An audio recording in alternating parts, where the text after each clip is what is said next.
We are very privileged today to have two principal leaders with us. We have John Millerhagen from the Minnesota Elementary School Association, and then we have Dr. David Adney from the Secondary School Association. No? And I just want to tell you a little about John to start with, and then David. John taught for 16 years and then spent 20 years as a principal in Austin, Minnesota schools and also Bloomington schools. John has received many honors and recognitions throughout his career, including at Washburn Elementary School, where they were they had School of Excellence validation 2 years. That was very nice. And he also received the MESPA Division Leadership Award in 2005. He received the Distinguished Principal Award in 2012, in 2012, yes. And John has testified at the state legislature and also on Capitol Hill in Washington, D.C. David moved into this position in July of 2013 after 37 years in the public education and the last 10 years as principal at Minnetonka High School. Dave is a national and international presenter on a wide variety of educational topics, including assessment, innovation, international studies, and leadership. Dave has served as assistant professor for St. Mary's University for the past 6 years, and he was the 2011 Hennepin Division Principal of the Year.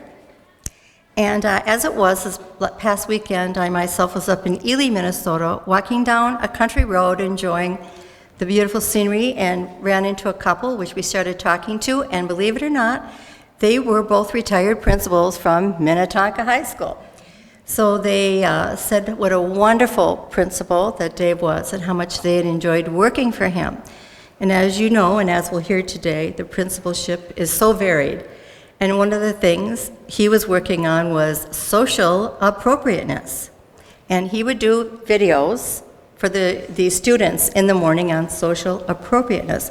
Well, for one of the dances, he did one on Dance Like Your Granny is Watching, which became a YouTube sensation.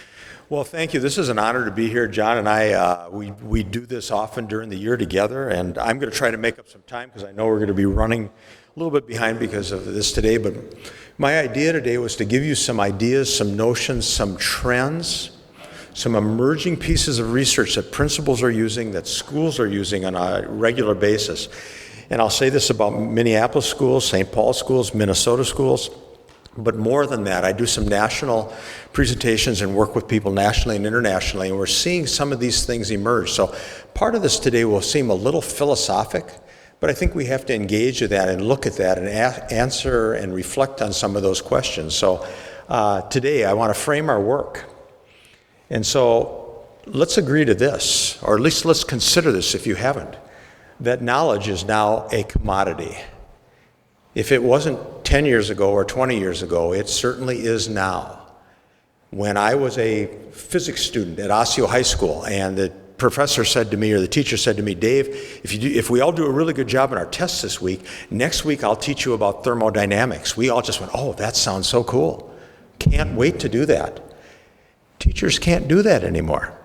In physics labs across the state and across the nation right now, if a physics teacher says, if you do really well today or this week, then next week I'll teach you about thermodynamics, the student's likely to say, no, I think I want to learn about thermodynamics now. I'll go home and Google it tonight. That's what we're up against. Knowledge is a commodity. In fact, there's some people that don't believe we should even be testing kids if you can Google the answers. We are leaving them behind, unless we're just testing their ability to Google. So think about this, please. In classrooms, as I work with principals and teachers, what we have to look at is no longer the knowledge that's coming through. Can our kids do the capitals of 50 states? Can we do this, this, and this? When we go through classrooms now, we look for 21st century skills.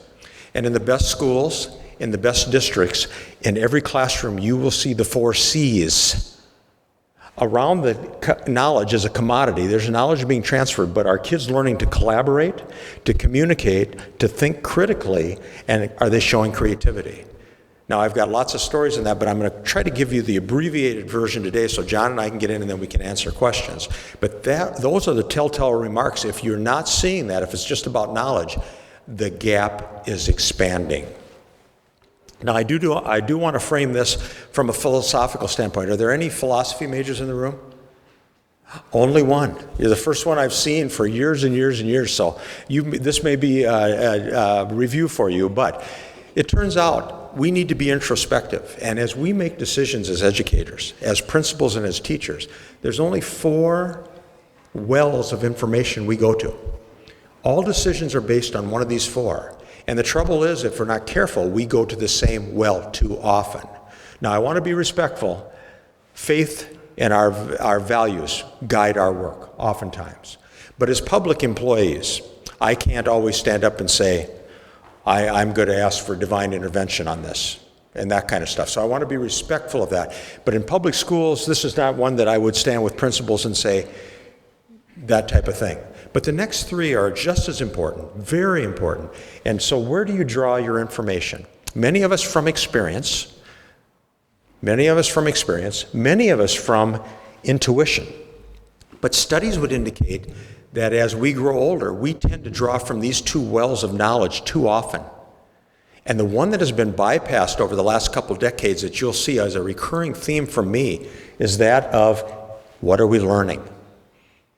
What have you learned recently? I'm not a good model for you. I've been in education now 41 years. There were spans of 5 to 10 years where I never read a book on education. I was a math and physics teacher. They weren't changing any of the formulas. I knew how to do this, and I did it well, and at least I was told I did it well. Sorry. And I believe that. Now you can't get by with that, and I'll show you why. One thing that we want to remember, too, is that the focus on teaching, I want you to know I revere teaching. I am a teacher at heart. But research has said there are better ways to lead schools, that if the constant focus is always on teaching, it becomes one-dimensional. I'm putting it out there. I hope the kids are learning it. And what we found success in, and the research would support, we did this at Minneapolis High School for several years. We took away the focus of teaching necessarily, and we went what we thought was a step higher to ownership of learning. So we were concerned not just about the teaching, but we were concerned about what are the kids actually learning? What am I learning as an instructor, and what are we learning as a staff? That's powerful. That's where some districts have taken off and closed the gap because it's a learning organization rather than a teaching organization. And I don't mean a teaching organization is poor, not by any means, but there's a step beyond what most of us experienced when we went to school. And the difference is the research, the level of research that we see on an ongoing basis. Now, I'm going to show you the next slide, and I'll go quickly, but I want you to think back. In 1983, I got my master's degree from the University of Minnesota, 33 years ago. And there was one holy grail. There was one piece of research that drove American education for probably close to a decade. Do you remember? A Nation at Risk. Yes, the heads are going up and down. When I show this to young principals, they look at me like, where would I find that? You know, they've never really heard that. But that was my master's degree, 1983, that was published. So I came out underneath that, and that drove me as an educator for many years. That won't do it anymore. With the internet and with the amount of research that's being driven, we have things, every principal in Minnesota, every secondary principal in Minnesota receives the Marshall Memo each week. And it's an overview of 6, 8, 10 research-based educational programs and protocols that are coming forward. We have to be learners. The highest compliment somebody could pay me as a principal is, he's still learning. He's still learning. He hasn't got this game down. It's not just pull out the notes and that kind of stuff. So given that, you can find research now that talks about entire schools. Some of you maybe have seen this. It's Doug Reeves' research on the Leadership and Learning Matrix, where entire schools and faculties can sit and say, which quadrant are we in? And of course, those of us are math teachers. We always want that upper right quadrant. Isn't that true? We're biased to be there. But we start to look at some of the things that we're doing and why and how effective are we? That used to not happen. The kids would graduate, out they'd go, and we weren't required to do that. So we can measure whole schools. This is just one piece that I pulled out that, again, Doug Reeves' work has been pretty effective over the years. There's work right now. If you ever get on the Minnesota Secondary School Principals website and you hit Twitter, we have created one of the few states in the nation, a Twitter library on emerging research. There's over 400 entries. You can go on it and search and look for how should we be working with second language kids? How should we be working with new teachers? What should kids, culture, what part does culture play in a school? This isn't based on experience or intuition. It's based on research. We can learn. We can go back and do a better job in some of these areas.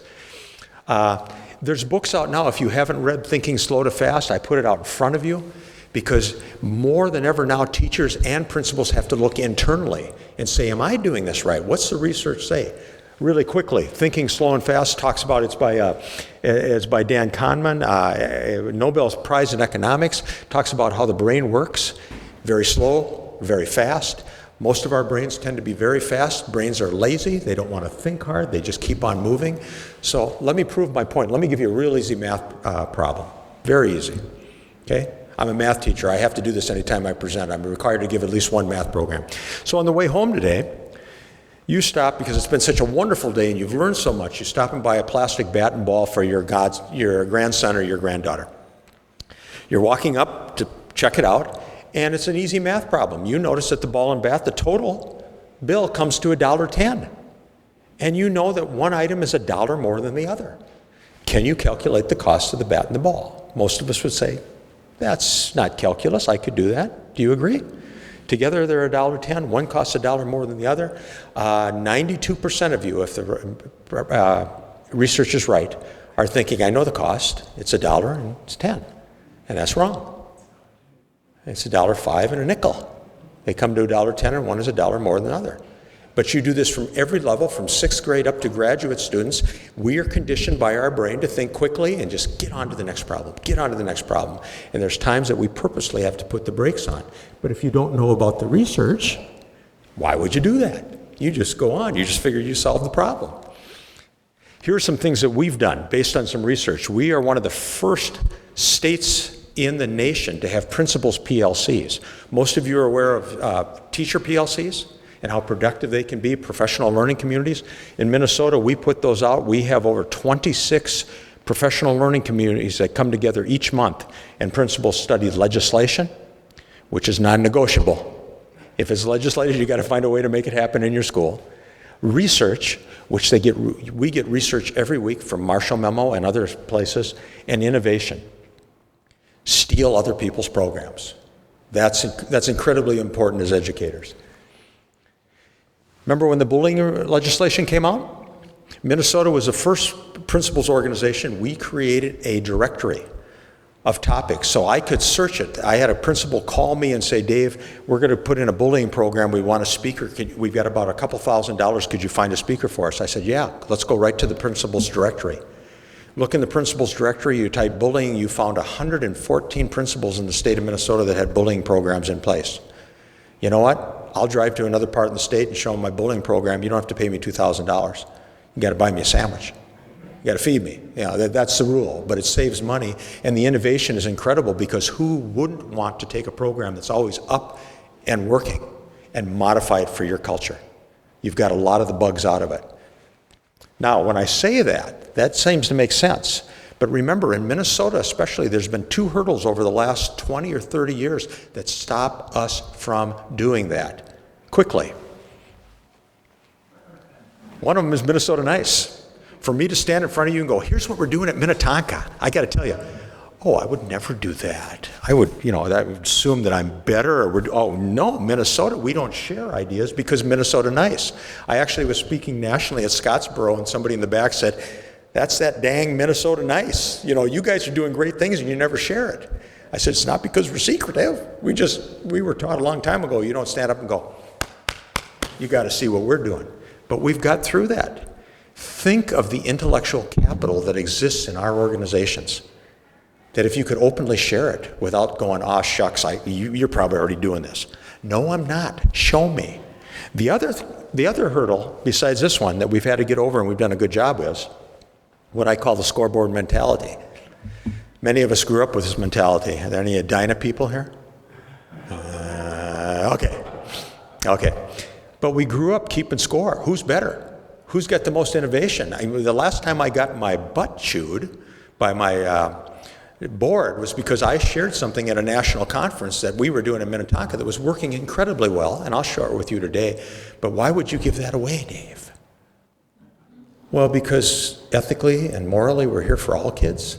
If it's working for here, why wouldn't we use it over here? And if you're using it there, can I steal it over here? So it's a whole different philosophy back from the 70s when I started teaching, and the 80s, when many of us in classrooms were private contractors.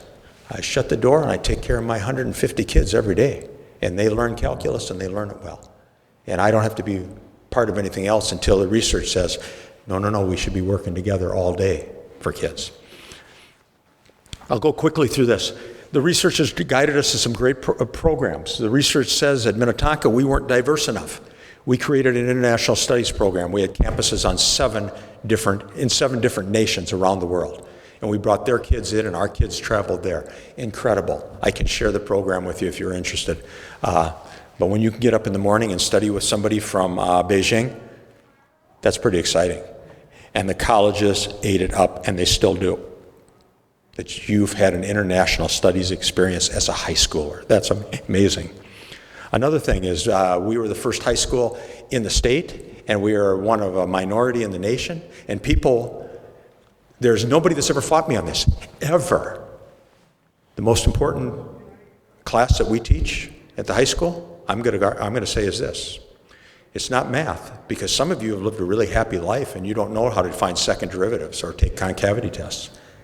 It's not English, because some of you have not memorized Shakespeare's sonnets and you're doing just fine. The most important class that we teach to high school kids is health. Because if you screw up on drugs, tobacco, alcohol, relationships, depression, sex, all those kind of things, it can knock your whole career over. You will not recover. And yet 99% of the schools in the nation, it's the most important thing we can teach kids. 99% of the schools in the nation, one semester, 10th grade year. There, be healthy, go get them. And some of those kids have never even experienced some of that stuff. We found a whole new way to teach it, where kids get health every month, all 4 years of their experience. And the first 2 years we did it, we saw a drop in drug usage and tobacco usage by over 30%. We were talking slower and louder, but we had them. We weren't relying on them to pull up their 10th grade notes from health and review them on what they should be doing. And finally, something that makes so much intuitive sense. I always use this as an example when people say, tell us where you've used research to change your school. Here's a place where you use research. There was an article that came out, I want to give Michigan State credit, that said kids that volunteer, that serve their neighborhoods, have more successful lives, happier lives, stay in school longer, use less drugs, make fewer mistakes. Well, that's intuitively clear for most of us who say that makes sense. And yet there was no way to reward those kids. I had a lot of kids at Minnetonka High School that were never going to play football, never get on the stage. But there were kids that gave back to the community. We started a community volunteer lettering policy. And the first year we had 200 kids. It takes a year to learn your varsity letter. We had kids wearing that, and they were so proud. We had articles across the papers in Minnesota and nationally. There are kids out reading to retirees and doing fingernails at retirement homes and stuff. This was incredibly based on research. We would have never seen that. In fact, there'll still be a few school boards that go, how are you get a letter for volunteer service? You're not out there keeping score. You're not going to 2-a-day practices and stuff. Well, let me finish quickly with a couple things that I've seen that I'm going to generalize that I believe are true. How you frame change. The way we frame change has changed radically over the last few years, last few decades. When I was new, it was always rebellion. We're out with this, in with this. Whoever spoke the loudest got at the back row. Somebody would stand up and say, I've been here 40 years and that kind of stuff. Nothing wrong with that, except when you do revolutionary change, there are always bodies left on the field There are people that will hate you forever and think it's the worst thing that ever happened. So I would say to you, the best and highest functioning schools now, it's not revolutionary change, it's evolutionary change. Show me the research. I remember standing up telling our staff, we're going to move to a different grading program. No kid will ever fail at Minnetonka again. And from the back row came Joe. I've been here 42 years, and kids have got to learn how to fail. They got to learn how to be resilient. I said, show me one study, Joe. Show me one study, and we'll wrap it in and we'll talk.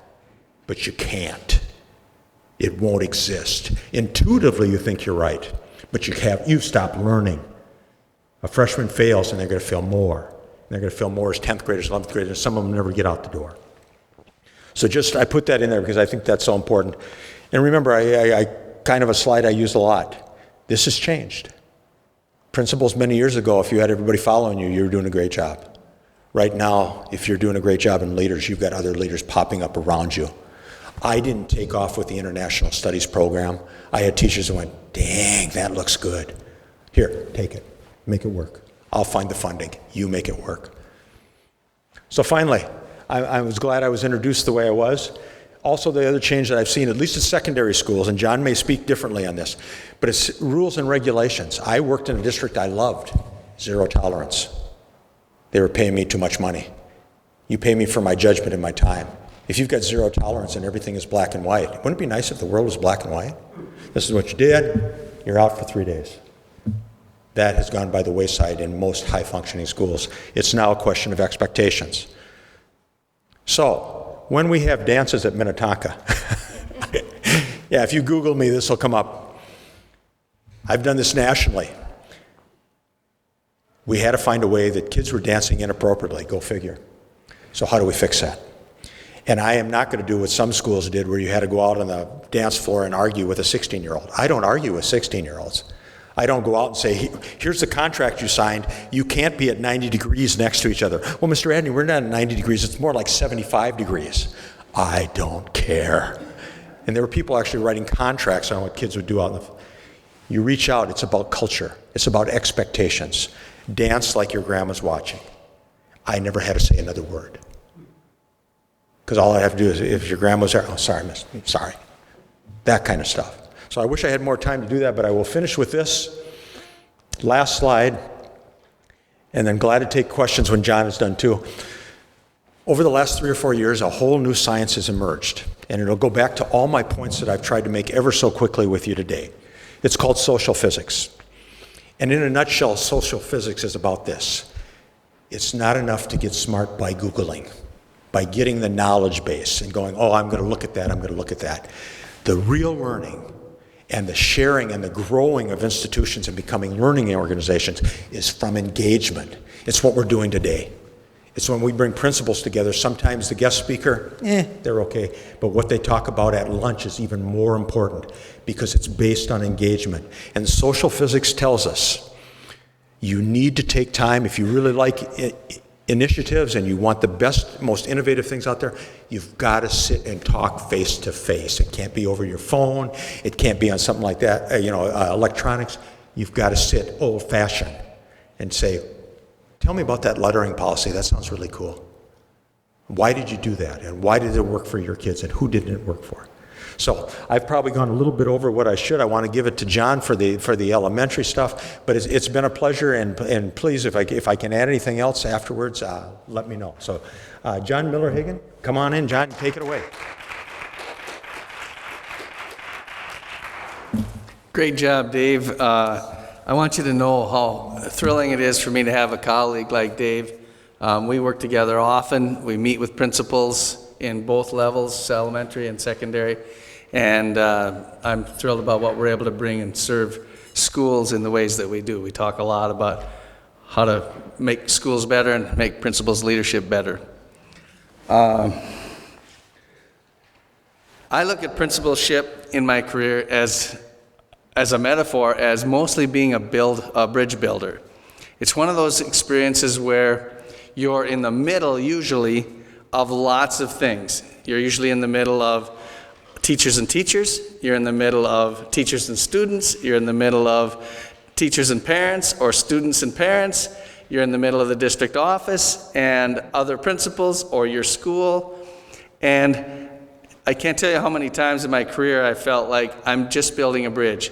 Sometimes those bridges were glorious and beautiful, and sometimes they were just a few sticks and barely got the job done.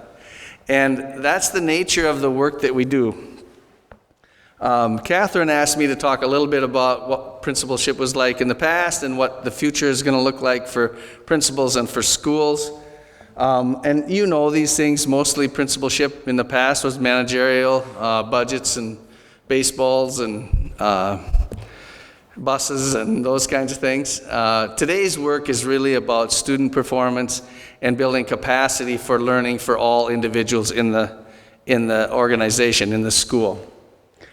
Minnesota Statute 3512, I'm going to show you 2 slides here, and each of these are categories of the legislation that drives responsibilities for Minnesota principals. I'm going to just read a couple of these. There's each of these categories, and then and the numbers after each category are subcategories within each one. And in all, you'll see in my next slide that there's 98 required competencies. I can tell you that as a principal, and looking at that, I thought, yikes. I'm almost certain that I'm going to do a great job in some of those, but I might fail in others. And how do I manage that experience? Let me share some of these subcategories with you. Setting priorities in the context of stakeholder needs under leadership. Under organizational management, defining and using processes for gathering, analyzing, managing, and using data to plan and make decisions for program evaluation. Under diversity, promoting sensitivity about diversity throughout the school community. Just a couple others. Curriculum planning and development for success for all learners. Describing and applying research and best practices and integrating curriculum and resources to help all learners achieve at high levels. Value and ethics, demonstrating and understanding the role of education in a democratic society. So with these 2 slides, it really shares with you the awesome responsibilities that leaders in schools that call themselves principals come to every day. I'm going to share just a little bit about the internal part for principals. In the past, many of us that were in education enjoyed some securities. They were real tenure. That still exists, but people are looking at changing those practices. Full medical benefits, full family medical insurance. I enjoyed that most of my career as a principal. Our defined benefit pension plans with TRA. Those were all reasons why, as a smart, energetic individual, I went into education, and I stayed into education and made a career. In today's world, we've got lots of pressure for our political world to drive schools to be at-will and performance-based employment, which performance-based is appropriate, but it puts people in higher risk of career earnings and those sorts of things. High premiums for high deductible and high deductibles for health care, and then having 401 employer plans as opposed to, or employee plans as opposed to full defined benefit. Those are, and I really share this information with you. I had another slide about teacher salaries and that sort of thing. It goes to this concept of how do we get our best, most intelligent individual young people to go into the teaching profession to do the most important job there is, and that's to help other children to be successful in their learning. And so those are just a couple of the pieces I share that are different. One of the other pieces that people don't really know about or think about very often is when you're a teacher and a teacher leader, and you've done great things in your school, and you believe yourself ready to go forward and lead a whole school as opposed to a classroom, there's some transition components to that. You go back to the school, you pay for your degree. Most of the time at this age, it's an education specialist degree or a doctorate of some sort. There's significant costs involved in those pieces. And then one of the things that happens is when I started as a principal, it was common for a principal to request a year leave of absence as part of their contract that was provided for teachers, and we could go to another school and teach for a year and see how well we would perform as a principal. If we're going to do a great job, then great, we would continue that out. And so you had a year to make that decision. And if you're going to move a family, in my case, I moved a family from a home that I'd been in for 8 years and a district I'd been into for 13 years to southern Minnesota, to Austin, Minnesota. But I had the security of, if I turned out not to be a great principal, I could go back to that work that I was exceptionally successful in. That in today's world often doesn't happen for new principals. There's a lot of risk for principals to take those steps. And in some cases, if you're a principal in an affluent district, you may move to a district that may not pay as much as what you're making as a teacher, as a starting assistant principal or principal. So some of those conditions exist for the workforce, and I just share that with you to give you some information about what kind of decisions people make. Another experience that takes place in schools today, and I just throw this in just because it's kind of interesting, the struggle between competition and relationships. And a lot of the drive politically for our schools today are to be competitive environments, and you know the political issues, school choice, and those sorts of things. One thing I would submit to you is, in the world of competition, there's winners and losers. And schools that's a foreign concept to schools, in that, as a principal, every child that walks in my front door as a new student, no matter who they are, no matter what country they came from, no matter what experiences they come, no matter if they're English speaking or if they're English learners, when they come in my door, they're mine. And it's my job to make sure they're a winner. So the structures around competitiveness are political kinds of drivers. And the other piece that I would tell you is, around relationships, schools have been relationship organizations for a long, long time. They know how to be relationship organizations. We know how to support each other. We know how to have meetings around what are solutions for children. We know how to support each other as teachers to provide better learning for kids. We know how to do schools in a relationship environment. We aren't very good right now at doing schools in competitive environments. And so there's a challenge there for us as people that make decisions with policy and legislation. This is a fun activity. I want you to imagine, builds on my relationship theme. I'd like you to look at this formula. As a principal in Bloomington, I had 60 staff members. And this is a formula to have you describe the number of relationships you have in your school. So, and it's a simple formula. I'm not going to take time to prove the formula to you and tell you why it works. But between each person and another person, there's 2 relationships. And so you take the total number of people in your group, maybe your family, maybe your church group, maybe your sales organization, or maybe your school, and you take that total number of people, you minus 1. So in my case, 60 minus 59 equals 3,500 and I think 40. Is that right? And that's the number of relationships that are under my care. So there was a time when, as people running schools, principals were responsible for the work that they did and their performance and what they were able to accomplish, and the parameters around what your expectations were, you could get your arms around. And in today's world, sometimes we look at leadership and principal leadership, that if there's a rough spot or a problem or a challenge in a relationship with others in your organization, somehow we come back and we point to the leader of the organization and say, well, it's his fault because that wasn't smooth. And I just share with you the amount of challenge and number of people. And I would also share with you that come in relationships in schools. I would also share with you that's a huge part of the reward and the excitement about being a principal. There was a time when I said, I just can't make everybody happy. But after a while in my career, I came to the realization that, that's a value to me that's important. I want to try to make everyone happy.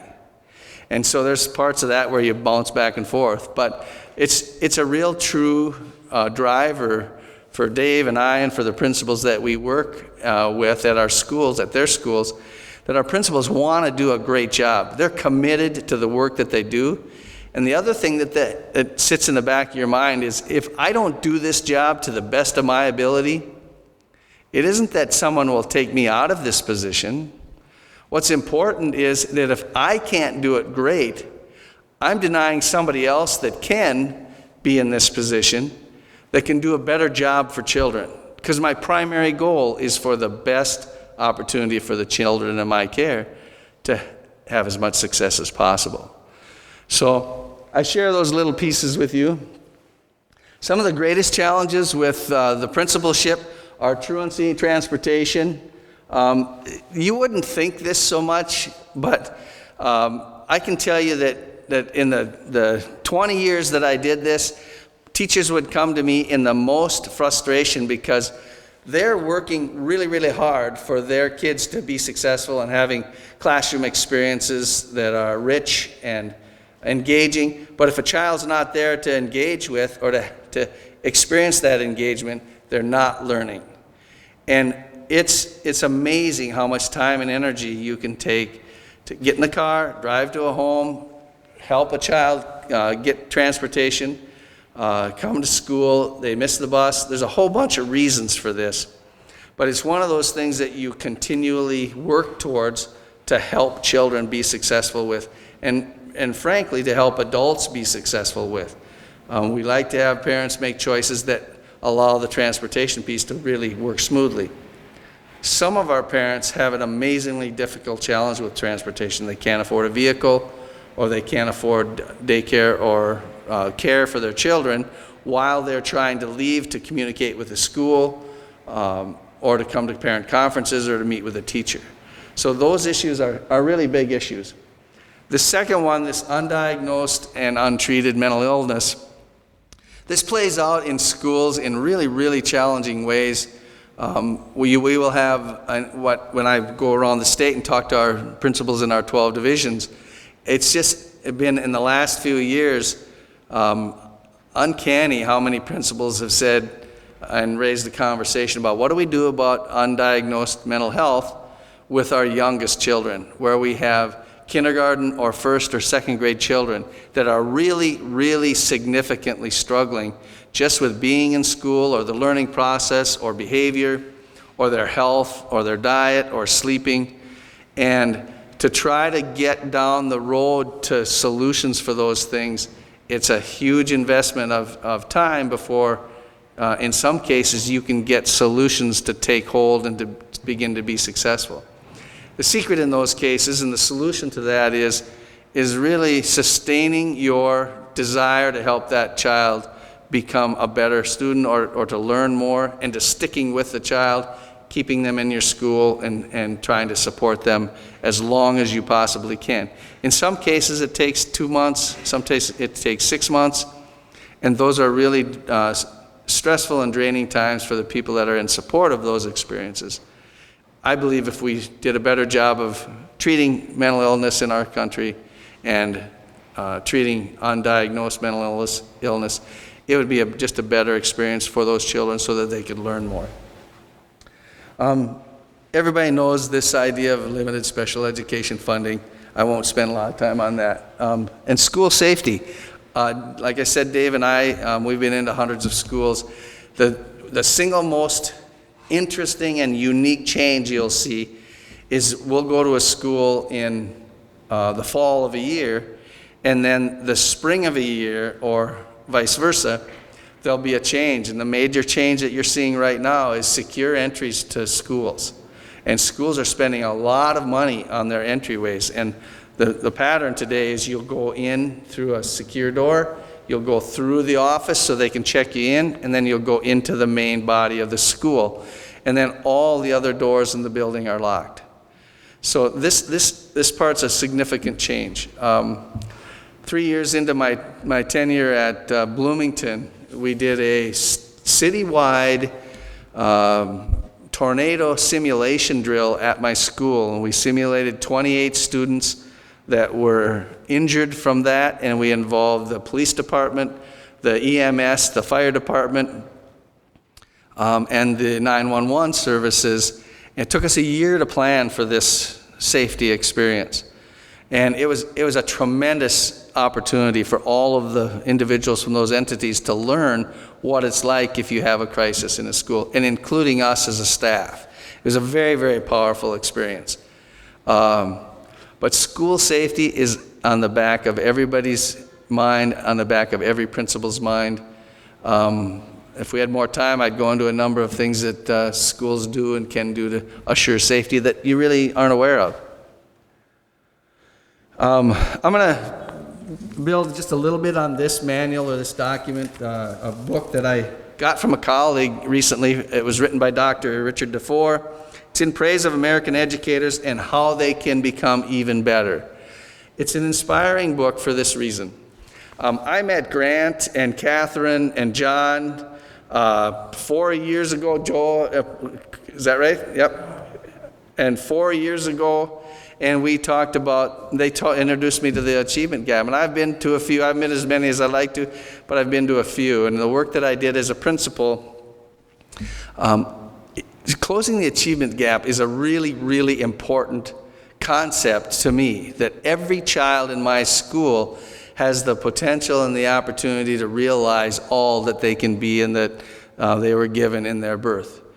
And so I was interested in this conversation. I've been coming to this meeting, and what was really interesting and struck me to some degree as an awareness that I didn't know about was when I was a principal in the school, we worked really hard to have all of our parents and our children happy with our school. We had lots of parent surveys of 95, 93% parent satisfaction and that sort of thing in schools.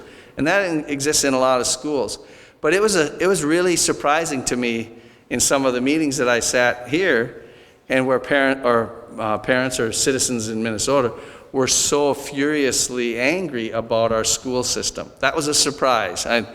You can call me naive if you like, I apologize. But what I saw with the people that I was working with and what they were doing for kids was a disconnect between what I was hearing from other children. And so I was thrilled about seeing this book, because I'm not going to do as much as I might have in conversation around it because of time, but it does a great job of articulating why American schools have really done an exceptional job in the job that they were set to do, and how the measures that we've been using to determine that schools aren't good have really, there's a significant amount of evidence that Dr. DeFore identifies that really are not inaccurate or used inappropriately to describe those experiences. He also, and that's only about the first half of the book. The second half of the book is very explicit about what we can do to be better. And there's no questions about that from our leaders, that it's our responsibility to make America's schools better, to focus on the concepts of closing achievement gaps and opportunity gaps. And the principals that I work with and that we see around the state, I never have anybody say, I don't believe in this. Everybody asks us, how do you do this? How do we do this? And the beauty of our associations is I have about, Dave has about 1,000, I have about 900 members. And the beauty of the associations is the connections that we make. Dave was talking about the Twitter chats and those sorts of things. My association does those same things. To be able to communicate with each other and say, how do you do that? How do you set up this special ed IEP for this child? How do you pass a referendum? How do you deal with the boundary changes that you're going through? How do you establish cultural relevancy in your school and really serve all your families? How do you create parent involvement programs that aren't just about coming to school and doing fun things, but are really focused on teaching parents of children that haven't grown up in an American system to advocate for their children? Because for privileged families, with parents that have been involved, they understand how to do that. They know how to advocate for their children. For parents that come to our school, to our country new, and never maybe went to school in their own country, don't have the skills and the understanding of how do I advocate for my child within this system. It's our responsibility as schools to teach them how to do those things and to teach their families to be successful in schools. So that's about what I'll say about the book, just because we don't have as much time. I'm going to let you read this just to get a little bit of a flavor for how the book kind of presents the first part of why schools are successful and what the message might be. And Rick DeFore is a very respected researcher and leader in learning for administrators and schools. He's the founder of the PLC concepts and how they play out in schools for improvement. He has his policies focus on these, not to just say that schools have been doing a great job, but these are the things that we need to continue to work on. Some of these are the legislative pieces. Change the scope, frequency, and purpose of testing. We all know, you've talked about that here. Pay college costs to the top quartile of teachers who agree to teach for 5 years so that we bring in the best and the brightest into the field. Establish career ladders with increasing responsibility, not on age or not on just degree, but for increasing responsibilities tied to building capacity within schools to build student success. And create clear standards for what teachers should know and be able to do. And this really comes out of the teacher preparation systems and the varying degrees of content that we're teaching parents to have. And frankly, for our associations, one of our goals is how do we get all the principals in Minnesota on the same page with skill sets that they need in order to lead Minnesota schools in 2016, 17, and 2020. I'll share a little bit about that here in a minute. These are the 4 other ones. Universal early childhood education. He talks about overwhelming evidence about this policy effort. Support career and technical education pathways to the middle class. Stipulate that teachers are provided collaboration time for PLCs and sports schools as they make the transition to PLCs. I was here and we saw the St. Paul principals present one day, and this comment was made, and I was just thrilled when I heard this about because the principals were explaining their processes in their schools and everything, and one of the principals, I don't remember even the name, some of you might remember this comment, but the comment was, teacher collaboration trumps formal evaluation every day of the year. And I'll give you a quick concept of why that happens.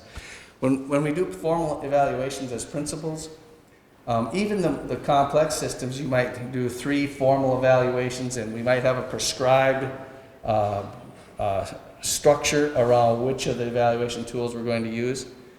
Teacher collaboration happens when you build in a time for them to work together, and if you rise to the levels of teachers observing other teachers and talking about their teaching and how their work plays out for instruction and engagement for children, that experience can happen dozens and dozens of times during the year for that team that chooses to make their learning a priority. The power behind that is much more intense than a stepped up evaluation program just for the belief that we're going to hold people accountable. I love this tool. I use it this slide. I use it to explain. We really need to provide teachers and principals with the opportunity to do professional development. In some settings, in some communities, principals aren't allowed to leave their building to do professional development. So we limit the opportunity for them to take advantage of. Our associations have great opportunity to learn literacy in the classroom. We've got one workshop that's called 21 CSO, 21st Century School Office. And we're teaching principals and secretaries how to have harmonious, effective, efficient offices when they're dealing with all the people that come and go every day. And many of those organizations with 60 staff and 500 kids and 1,000 parents, if you do the math, have one secretary in the front office. And so the balance around how we structure and do things sometimes, it's remarkable what gets done in some of those experiences. So I'll tell you a fast story. In 2011, I was the president of our MESPA, of our association, as a member when I was a principal, and I led a professional development meeting. And I said, I want to send a message that you got to sharpen the saw. You have to come and learn how to be a better learner, and you have to come, like Dave said so well, to look at the research and learn how other people are using that research to improve your schools. You have to. So it was a room much like this, and around behind the corner, I had brought my steel chainsaw. And as we started the session, right as we were starting the session, I stepped behind the room and I fired it up and I wrapped it off a couple of times and I brought it out. And then I dropped it in a log that we were sitting there. And I brought for each of the members, I brought a birch disc, round disc. And on it I had burned learn. And so you have to give our people in schools an opportunity, and we have to support them for being away from the children in order to do that learning. Okay. I can't meet in front of you without talking about early pre-K. I just can't do it. In 2007, I was in St. Thomas, and some of you might remember this, where there was a learning summit with St. Thomas and MDE. Art Rolnick and Arthur Reynolds sat and presented us information that there was a 16-to-1 return on investment for early learning programs in schools. My community education director in Bloomington, Tom Holton, and I were there together, and we walked out of that room and said, why aren't we doing this? Why aren't we doing this? And so we left that day and went back to the district, and with lots of help from other people, we had to secure some grants because the funding's not there. So if you're going to do something, you have to build it. And so with my superintendent, Les Fujitaki, and Tom, and some grants from United Way and some other folks, and I took some Title I money, we were able to build a program and serve children. And that group is being served has now been served in my school for 10 years. So we've watched the numbers and the results of this work. And the program was for our poverty and EL children at no cost in a 4-year-old program to prepare to be ready for kindergarten. And I had a desire to serve kindergarten kids in stronger ways, and that was the beginning of what we did. What high schools are doing the best job of helping to close the achievement opportunity gap, and what are they doing?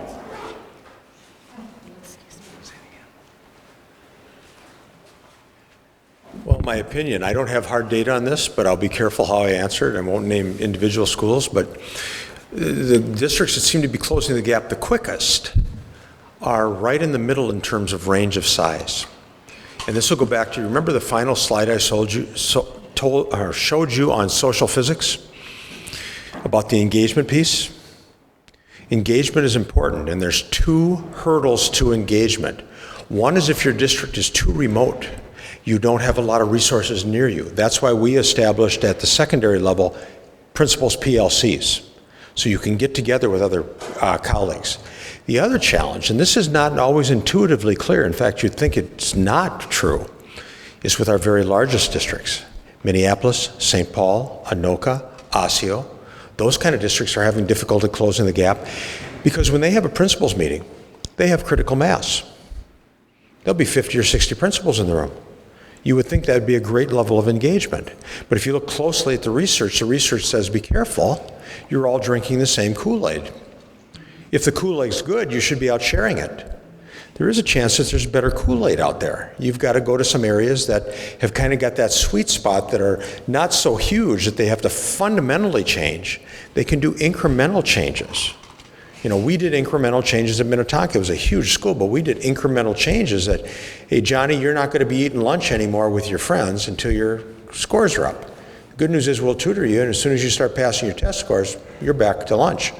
Wow, we found motivation, that we didn't know existed.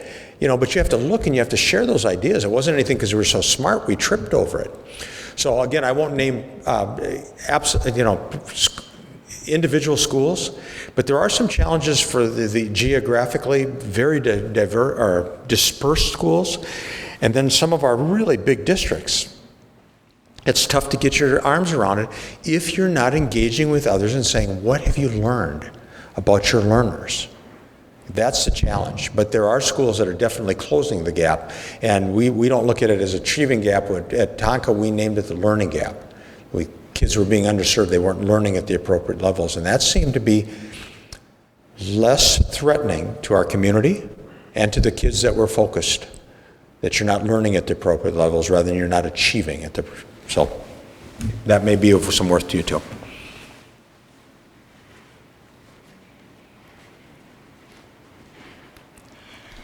Okay, the next one is do all the technology around, which would be like, Google, Twitter, and all those things, help or hinder personal instruction and learning? I think when you talked about. It depends what the culture is. Our learners now are very different than we were. I mean, there are neurological surveys that show that the brain is being wired differently by kids that are sitting in front of technology every day. In schools where you move ahead with technology, I'll use Minnetonka again, we did one-to-one computing.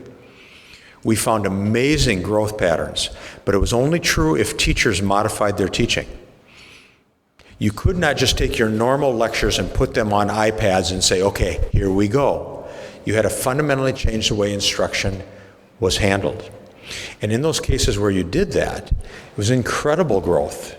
But we learned and we went back to the research. And what does the research tell us? Irregardless of technology, you want kids to learn more, you do more formative assessments and less summative assessments. We found that by using technology, we could do 5 times the number of formative work before kids got put in front of summative. One great study that we looked at, we were kind of the case study for it. Our school board wanted us to have the highest ACT tests in the state of Minnesota. Now, I don't think that's a very good goal, but I wasn't in a position to argue.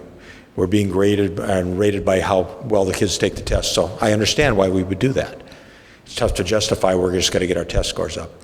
But what we were able to do is on our iPads, we found a free application, free app on preparing for national merit scores, or for testing, for all the testing scores, ACT, SAT. Those were embedded in the laptops. We told the parents we expect kids to do them often. I had kids going into their ACT test scores going, Adney, I've already taken this test 30 times. Well, do you think they're going to do better? Of course, because it's not always based on information. It's based on the profile of the test. So you can teach the test, but it goes back to the research. The kids had more chances at formative feedback. What you're doing right, what you're doing wrong, what you need to adjust. We did the same thing with our teachers' departments. We did an item analysis from ACT, went to each department and said, here's where our kids are not scoring well. Study it and tell us why. And of course the answers were easy. Well, Dave, our kids aren't doing well because we're not teaching this. We'll teach it. Okay, there you go. So most of you know a climb in an ACT test score of 1/10 of a point or 2/10 is outstanding. We jump 1.4 points in 1 year. Come on. Look at the research, engage in the research. Sometimes the research is better than what we're doing. The most difficult thing, I need to say this because John and I have talked about this. The most difficult thing is instituting change in our schools. And people think teachers don't want to change. That's not true. That's not true. But if you look at the reason they're hesitant, and what I found out at Minnetonka and what I've seen across the state as I presented, when you change grading, why don't teachers want to change? Because part of it is a loss. This is the way I've been doing it. Oh my gosh, I've been hurting my kids. I've been getting my kids Fs. Or I haven't been doing enough formative and not enough and too much summative. There's a sense of loss and compassion. And my rule to those teachers is always, you were doing the best job you could with the research we had. We have better research. Let's let go of this. Let's move ahead. So, long answer to short questions. I'd like to answer that quick. Let me look at it quick.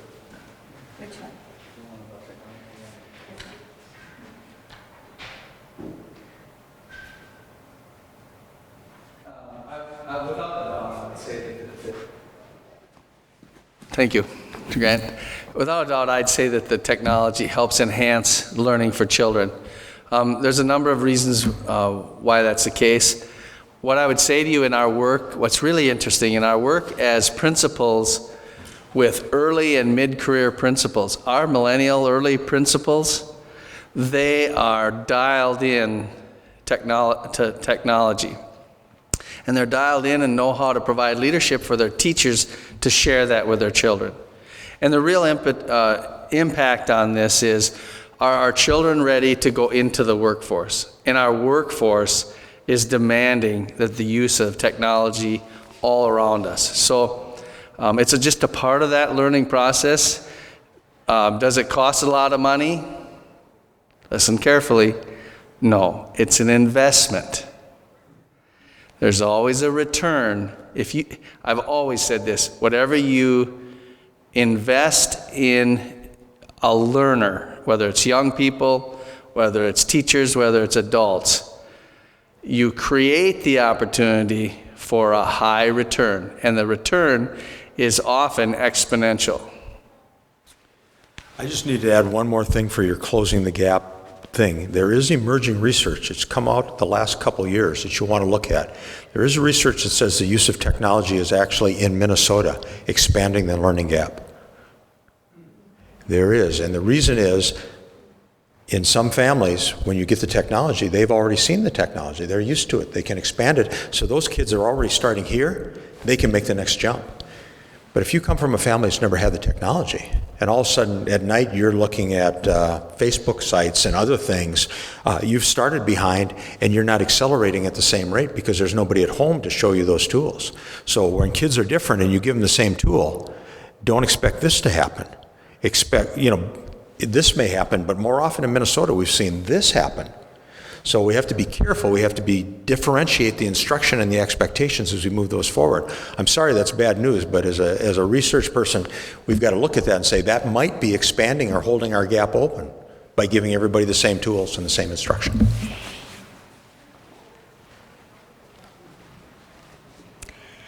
I hope I get this right. Patsy Solberg told me that in Finland, teachers are in front of the classroom 20% of the time. Most of the rest of the time is with 1 to 3 students. Students have to learn concepts and advance when they show understanding, not by sitting in a chair for a year. I was just at a conference in Portland on NCSL study, which showed most top countries on educating are similar. Do you think we should try that, and would it fly in Minnesota with Minnesota educators?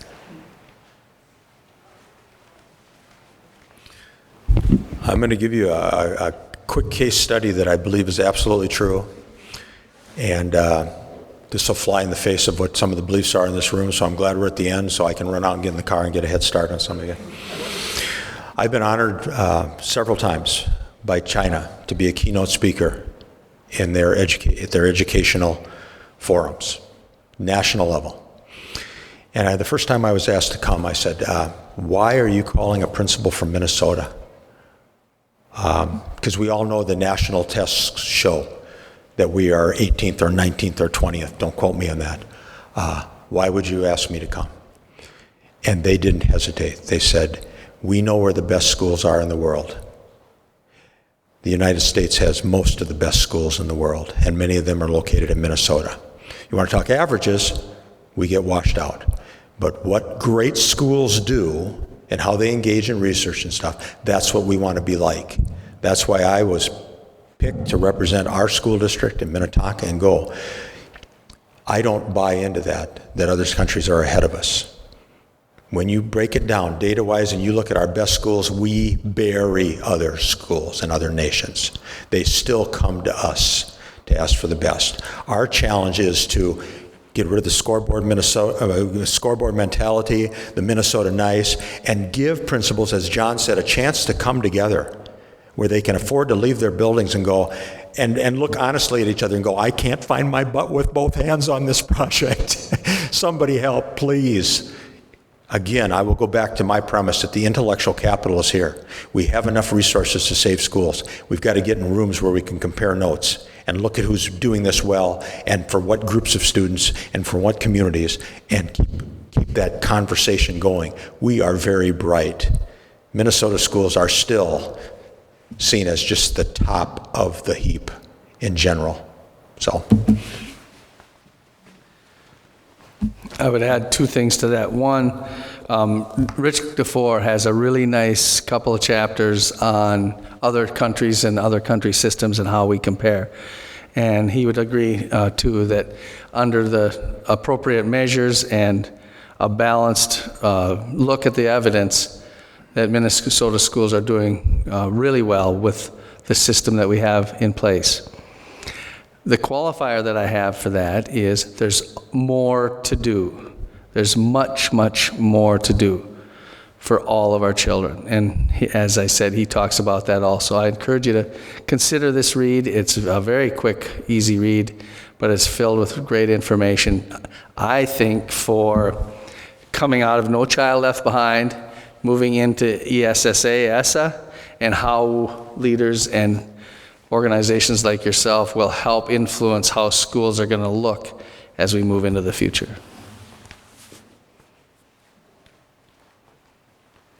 You know, unfortunately, we only have time for one more question. Behavior economists have pointed to the one most valuable characteristic for a child to have, and that is empathy. What are our schools doing to help our students with that?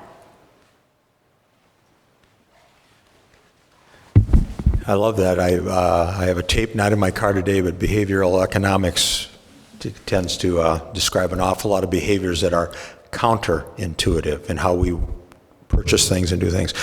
I can tell you at Minnetonka, the lettering for volunteer service brought our community together.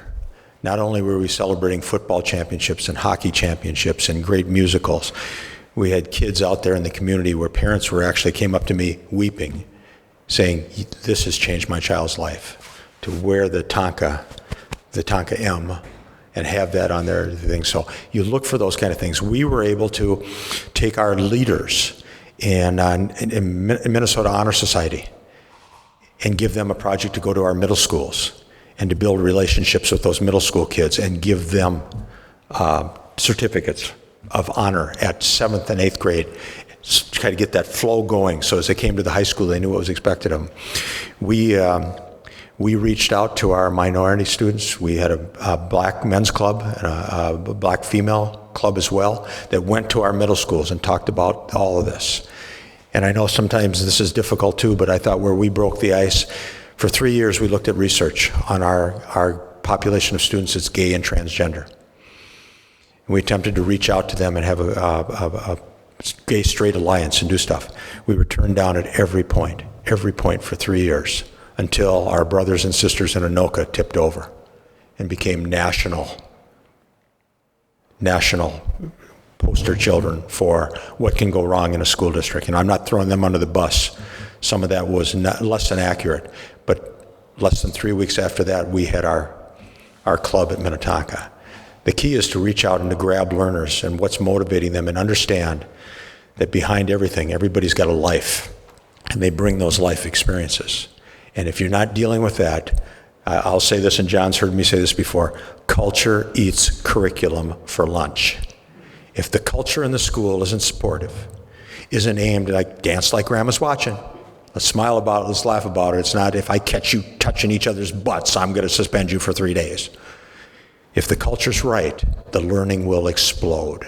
And so, again, a long answer to a short question. If you look at schools that are dealing with cultural challenges and getting kids straight on that and saying this is the way we behave at our house and in our school, those are the cultures that will most likely be closing the gaps quicker. Because any testing you want to do, any curriculum you want to bring in, it will never have the full impact, never come close, unless kids see themselves as learners and teachers see themselves as learners and principals see themselves as learners, and we embrace each other.